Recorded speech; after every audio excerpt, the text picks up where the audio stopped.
लेस्को के eastern circle की division Bhagwanpura में निजी चैनल की खबर पर एक्शन लेते हुए करप्ट एक्शन भगवानपुरा और आरओ और कमर्शियल असिस्टेंट को मुअत्तल कर दिया गया था।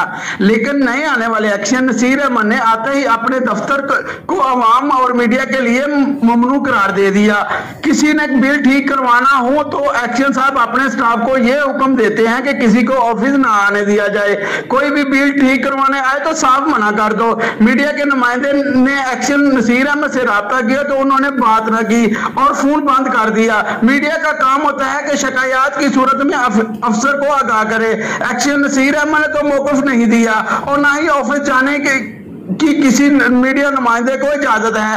एक्शन भगवानपुरा सारफ के काम करने से क्यों खौफजदा है? ये दरवाजे बंद करके करप्शन कर रहा है। जो मीडिया का डिवीजन में दाखिला बंद है, जो आला काम के लिए लम्हा फिक्रिया है और अवाम के मसाइल हल कौन करेगा? किससे बिल ठीक करवाएं? ये भगवानपुरे की अवाम बिल के लिए दर बदर ठोकरा खाने पर मजबूर। भगवानपुरा की डिवीजन की मजबूर अवाम ने चीफ एग्जीक्यूटिव लेस्को और CSD राय असगर और